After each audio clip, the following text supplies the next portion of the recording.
그리고 오늘은 지금 이준석 그 국민의힘 대표의 징계를 심의하는 윤리위원회가 지금 7시부터 시작됐는데요. 네. 지금 아마 이 시간쯤 이준석 대표가 아마 소명을 하고 있을 시간인 것 같은데 한 11시 넘어서 거의 12시 다 돼가지고 끝나서 이제 결론이 나올 것 같아요. 그래서 이 얘기를 좀 해야 될 것 같은데.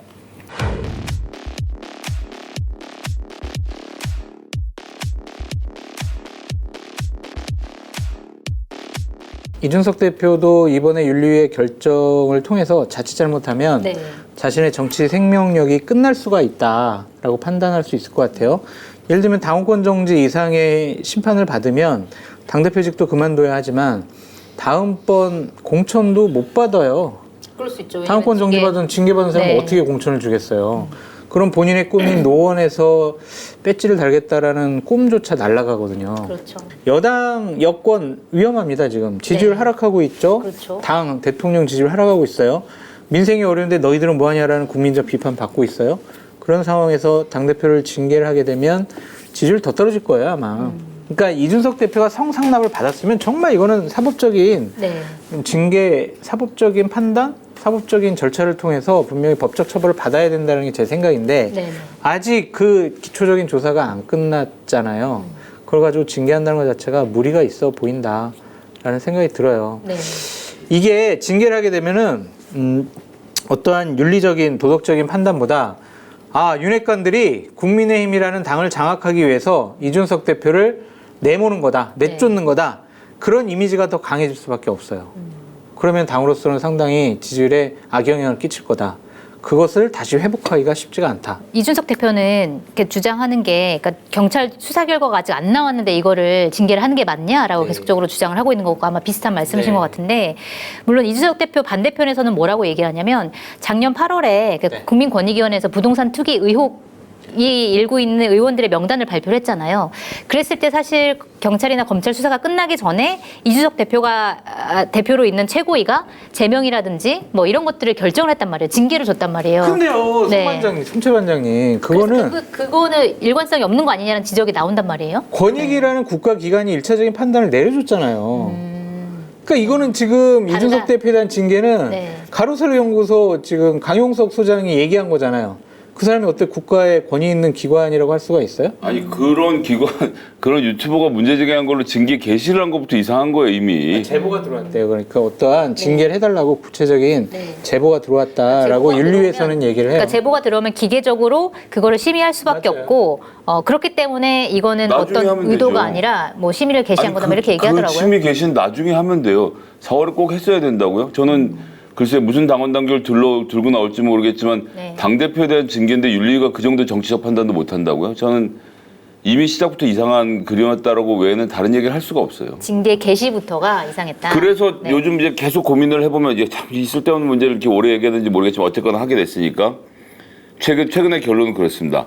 이 정권은 모든 것이 공교로운 것이 많은데 그러니까 국정원 얘기는 조금 이따 하겠지만 이것도 뭔가 정비가 되니까 징계가 이루어지는 그림이에요. 여기서 뭐가 정비가 됐냐면 네. 마켓단위에서는 전 제품 배송비 무료입니다. 반드시 로그인을 해야 받을 수 있는 혜택이 오니 참고하시기 바랍니다. 뭔가 정비가 되니까 징계가 이루어지는 그림이에요. 여기서 뭐가 정비가 됐냐면 네. 경찰 쪽이 정비가 됐어요. 경찰국 신설 갔죠. 그다음에 행안부 장관이 경찰청장 할 사람들 4명을 일일이 다 면접을 보면서 네. 자 경찰국 만드는 문제에 대해서 어떻게 생각하세요? 4명이 다 동의했다는 거 아닙니까? 네. 그러니까 제압을 한 거죠. 자 경찰국 만들면 안 된다는 얘기를 아무도 하지 않았다는 거 아닙니까? 그런 상태로 진위를 확인하고 즉 경찰국 만드는 것에 대해서 어떻게 생각하세요라는 답변에 그러셔도 됩니다라고 고개를 숙였다는 것은 저 청장 시켜주시면 한번 열심히 해보겠습니다라는 의지를 밝혔다고 볼 수밖에 없는 상태잖아요. 네. 그러고 조금 이따 얘기가 이어지지만 서해 피살 사건 이거 이상하다. 수사해야 된다. 지금 뭘 하고 있지도 않는데 경찰이 먼저 넘겨짚어서 얘기했잖아요. 네. 이런 상태로도 경찰이 어느 정도 정리가 됐습니다. 그런데 경찰 입장에서 여당 대표를 수사한다는 게 막상 출석 요구하고 이런 게 굉장히 정치적으로 부담이 될 수밖에 없어요. 네. 그러고 나서 생각해 보니까 윤리가 먼저구나. 경찰이 먼저가 아니라. 그래서 윤리가 징계를 결정 내려주면 무슨 징계라도 징계를 결정해버리면 네. 그래서 당대표로서의 지위를 흔들어버리면 물론 그렇게 흔들고 나면 이준석 대표는 받아들일 수 없다라고 무슨 가처분 신청부터 시작해서 네. 본인이 할 일을 하겠지만 이미 여론상으로 지탄을 받는 상태가 되지 않습니까? 네. 그럼 경찰 입장에서는 자 대표님 오셔서 조사를 받으시죠. 라고 해서 이 기소 의견으로 송치하는 데까지 만약 경찰이 달려간다면 그럼 이준석 대표는 지금 뭐 나오는 얘기 중에 신당 창당 포함해서 다른 이야기들이 많은데 네. 윤리위의 징계는 말씀하신 대로 윤핵관의 정치적 공격이기 때문에 맞받아 싸울 수가 있어요. 그런데 이것이 경찰의 수사가 본격적으로 진행되는 그림이 되면 이준석 대표는 옴짝달싹할 수 없는 그림으로 가게 하기 위해서 윤리위가 경찰보다 먼저 판단을 하는 건 아니냐. 아니 그러니까 이게 정말 이거 꼭 뭘 만들려고 하는 게 아니라 그게 아니면 윤리위의 이런 희한한 행동이 전 설명이 잘 안 돼요. 문재인 정권 하에서는 그렇게 했습니까? 윤석열 정권 잘 하에서의 생각해보니까 막다기 경찰이랑 공조해서 그렇게 하는 거는 생각이 안 나시죠? 그렇게 안 했어요. 예. 근데 저는 우리가 아직도 다 잘했다고 말은 안 하겠지만. 그러니까 윤리위의 뭐 징계 개시와 지금 그 징계 시점이 약간 공교롭긴 하지만 전 아직도 약간 좀 순진해서 그런지 모르겠는데 이양희 위원장에 대한 이미지가 워낙 강직한 이미지다 보니까 이분이 예를 들어서 그게 하나의 의도라고 한다면 그 의도를 누군가한테 사주를 받고 그 의도대로 움직여주는 분이냐라는 부분에 있어서 약간의 의문이 아직까지 있긴 근데 이제 하거든요. 윤리 같은 경우 대부분 합의제로 하기 때문에 네. 위원장이 진행을 하려고 해도 한두 명이 저희는 이번에 결정할 수 없다고 생각합니다라고 끝까지 우길 경우는 네. 일정이 연기되거나 당겨지거나 이런 절차가 저는 분명히 있었을 거라고 생각해서 위원장의 단독 결정이다라고 보기는 어려울 거예요. 아니 위원장님 지금 이렇게 문제 제기가 들어왔는데 개시도 안 하는 게 말이 됩니까? 책임지실 겁니까? 라는 이런 문제 제기로 4월 중순에 징계를 시작했다고도 볼 수 있기 때문에 이 그림에서 이양희 위원장한테 누가 전화해서 자 4월에 한번 하시고 6월 초에 한번 잡았다가 취소하시고 이렇게까지 가지는 않았겠죠. 그렇게는 안 근데 했습니다. 흐름이 굉장히 공교로워요. 그리고 이준석 대표가 공식 최고위나 뭐 이런 것들은 발언을 안 하는데 어제 마침 윤석열 정부 들어서 첫 고위 당정 회의가 네. 있었단 말이에요. 그래서 네. 총리, 국무총리도 오고 총리 공관에서 이제 진행을 했는데 그때 이준석 대표가 굉장히 작심한 듯 발언을 막 쏟아내더라고요. 그래서 특히 이제 굉장히 눈에 띄었던 게 뭐냐면 본인이 대선 때 만들었던 공약들 이런 것들을 이제 쭉 나열하면서 이런 것들이 인수위 과정에서 빠지거나 폐기되거나 지금 뒷순위로 가고 있는데 이런 것들을 제대로 해야 사실은 정부가 제대로 돌아갈 수 있지 않겠냐. 그리고 서민들 뭐 경제도 잘 살펴야 되고 이렇게 하면서 굉장히 길게 본인이 중요하다고 생각하는 것들을 막 이렇게 얘기를 했는데 왜 이런 얘기들을 했을까요? 일관된 얘기잖아요. 며칠 전에 이런 얘기를 했었죠.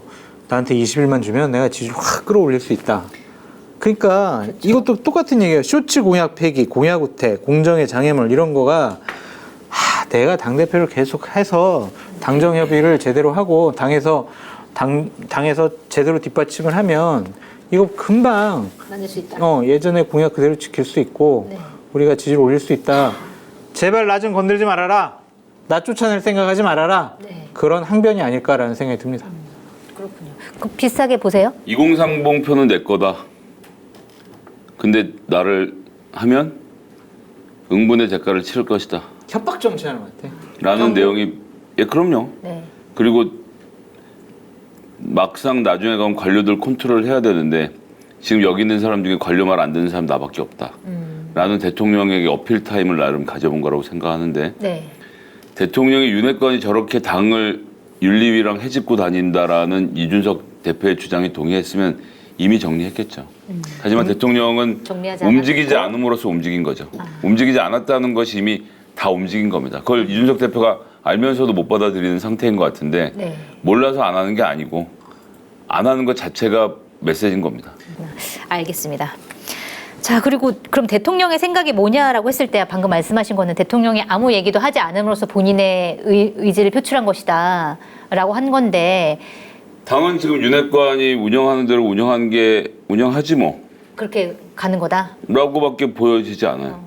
근데 일각에서는 대통령이 아무런 얘기도 하지 않으니까 윤핵관이라는 분들이 대통령을 참칭해서 너무 막말을 하는 거 아니냐 이런 얘기도 나오는데 그건 아니라고 도어 보시나요? 스태핑을 매일 하고 계신 대통령을 참칭할 수 있는 사람은 없어요. 모든 질문은 매일 대통령 앞에서 이루어지고 대통령이 답변을 하고 있는데 네. 대통령이 이런 생각하신다고 나가서 참칭을 한다고요? 불가능합니다. 이준석 대표에 대해서 물어보잖아요. 그럼 그건 당이 알아서 할 일이라고 하는 그 말 그대로인 거예요. 당이 알아서 당이 지금 그렇게 돌아가고 있습니까? 당대표를 중심으로 당이 돌아가고 있나요?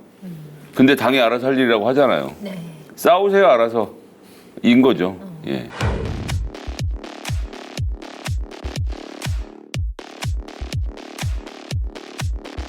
자, 장깨비님은요? 아니, 그러니까 지금 저는 대통령의 지금 생각과 판단이 이해가 안 되는 게 뭐냐면 네. 지지율이 좀 떨어지고 있잖아요. 네. 민생을 챙겨야 될 여당이 당대표 쫓아내냐 안 쫓아내냐 이거 가지고 지금 한 달 이상 싸우고 있잖아요. 네. 그러면 지금 대통령이 20일 됐단 말입니다. 대통령 된 지.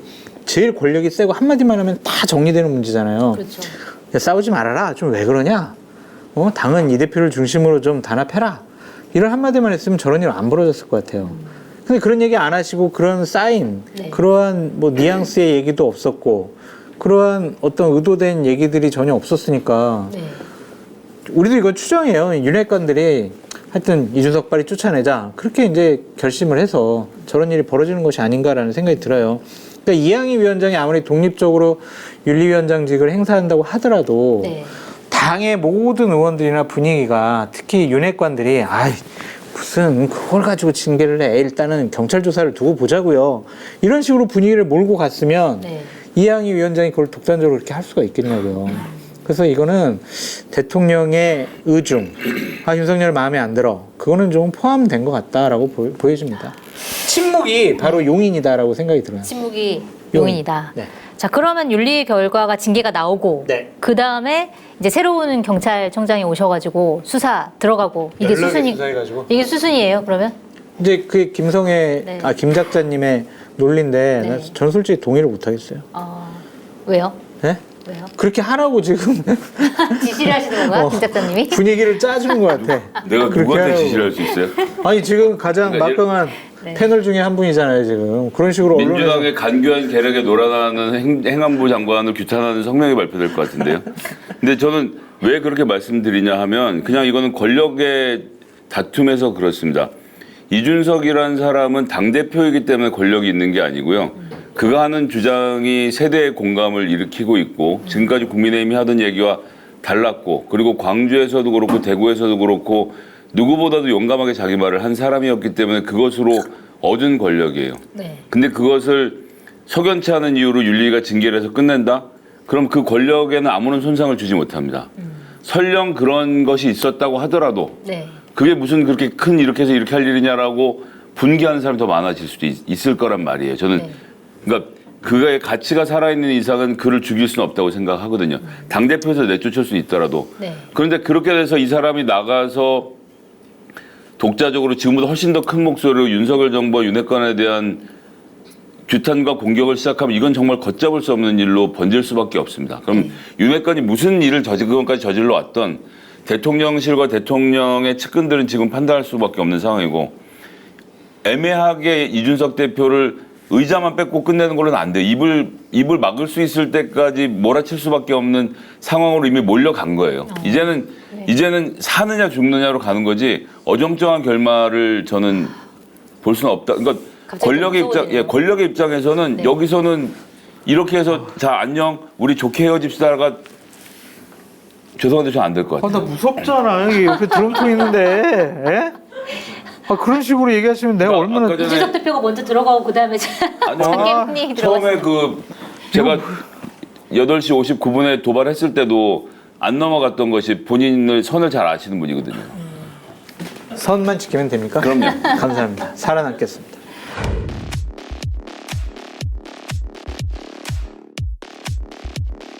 그래서 지금 이준석 대표가 징계를 받을 것 같으니까 다음 당권 주자들이 이제 어떻게 전당대회에서 어떻게 해야 되나 그런 시나리오들을 막 짜고 있는 것 같은데 성공스님이 뭐 얘기해 주겠죠 이제. 이후 시나리오는 어떻게 되는 건가요? 왜 거기서 그 이상한 사람 얘기가 나와? 진짜로 사람들이 믿잖아요. 성공 스승이 도어스태핑 하지 말라니까 어제랑 오늘 안 했잖아요 대통령께서. 이런 얘기 해도 되나? 이거 저 삐처리 좀 해주세요. 이미 삐처리. 나갔습니다. 이미 나갔어. 성공이라는 사람이 지금으로부터 열흘 전에 그런 얘기를 했죠. 예, 그런 얘기를 했는데 그래서 진보 유튜버들이 이러니까 안 했다라고 놀리는 건 할 수 있어도 장깨비님이 그러시면 안 돼요. 큰일 났다 장깨비님. 그렇다. 그걸 왜 귀에 딱 꽂고 그러세요? 아무 얘기도 이제 듣고 싶지 않아. 뭐 약간 이런 권성동 건가? 원내대표는 비대위를 구성해서 시간을 끌어서 내년 6월에 정상적 전당대회를 통해서 본인이 당대표 되길 원할 거고 네. 다른 사람들은 됐고 그냥 지금 다 규칙 개정하고 지금 당장 이 24개월째를 뽑아서 지금 하자라고 주장을 할 거고 이게 부딪힐 건데 옛날보다는 격렬할 겁니다. 왜냐하면 옛날에는 이 정권 잡고 나면 먹을 게 많을 거라고 생각해서 서로 나눌 수 있을 거라고 생각했는데 대통령께서 네. 국민의힘 말고는 윤핵관에게 아무것도 허락하지 않으셨어요. 정부도 대통령실도 아무것도. 네. 그러니까 여기서만 살아야 되니까 그 왜 싸움할 때 서로 팔 묶고 칼 들고 싸우는 거 있죠. 이제 그렇게 되는 상황이기 때문에 선수로 누가 뛰어들지 몰라도 남이 죽을 때까지 싸울 수밖에 없는 상황이 될 겁니다. 아니 근데 제가 그래서 지금 뭐 당권 경쟁이 가속할 것이다 이런 기사들이 많이 나오잖아요. 그러면 이래서 윤핵관에서도 누군가 나올 거 아니에요. 그럼 윤핵관에서 나올 만한 사람들을 꼽아봤어요. 없어요. 그러니까 이것도 시나리오로 얘기를 해드리면은 뭐 예를 들면 장제원 전 비서실장하고 안철수 의원하고 손을 잡았다라는 네. 것도 있고 네. 김기현 전 원내대표도 지금 당대표 활발하게 준비를 하고 있고 네. 그다음에 또 누가 있을까? 그러니까 김기현 사실은 전 원내대표는 완전 윤핵관이라고 하기에는 좀 힘들고. 근데 장제원- 결정적으로 보면 권성동 원내대표가 당대표를 하고 싶어하고 가장 적임자가 아니냐라는 좀 생각도 들어요. 그러니까 이준석 대표가 이렇게 중도에 하차하는 게 본인의 정치적인 로드맵과 스케줄과는 맞지가 않죠. 그렇죠. 왜냐면 원내대표 임기를 채워야 되는데 그렇죠. 지금 만약에 원내대표 그만두고 나가는 것도 안 맞잖아요. 지금 얼마나 중요한 자리인데. 안 되죠. 네. 예산안까지 딱 올해 그렇죠. 처리하고 나가야 되잖아요. 네. 그러면은 방법은 있죠 또. 비대위. 비대위원장으로 을 12월까지 다 하고 네. 그다음에 딱 전당대회를 내년 1월 말에 한다고 딱 공고를 해. 네. 그런 다음에 예산안 올해 12월 초에 처리되면은 본인 비대위원장하고 원내대표를 그만둬. 그리고 저는 당대표 나가겠습니다. 그러는 거죠. 아. 무리해서.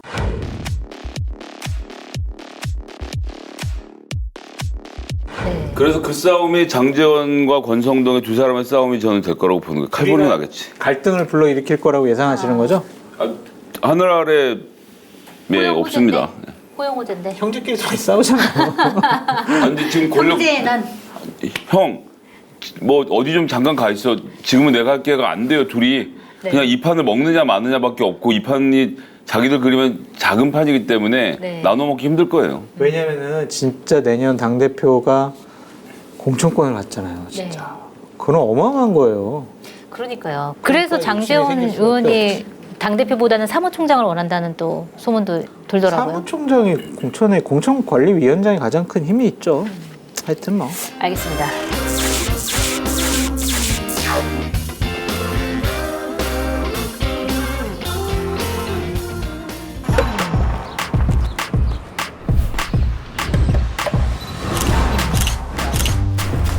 관심이 필요한 환경 문제. 당신의 자리에서 볼 수 있도록 한겨레가 펼쳐 봅니다. 펼치면 보이는 세상. 한겨레 신문 돗자리. 한겨레가 전해왔던 환경 기사들을 채워 신문 돗자리를 만들었습니다. 버려진 페트병 40개를 재활용했죠. 우리는 쓰레기가 많이 발생하는 장소에서 신문 돗자리를 나눠주었어요.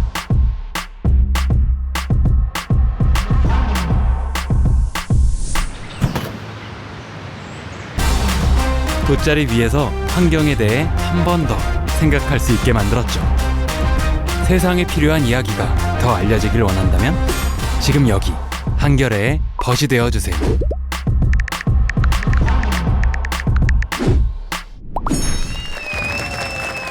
불편해도 알아야 할 진실. 그것을 알리는 것이 언론의 역할이기에 한겨레는 계속해서 진실을 펼치겠습니다.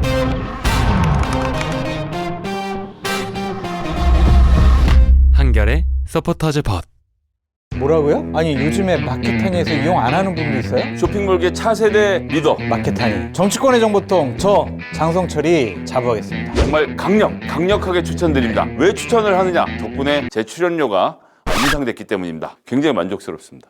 믿고 사드셔도 될 것 같다. 전 그런 확신이 들었습니다. 한겨레의 자랑, 한겨레의 야심찬 프로젝트, 한겨레 TV를 후원하는 가장 좋은 방법 마켓타니. 많이 성원해 주시고요. 주변에도 널리 알려주세요. 좀 도와주십시오.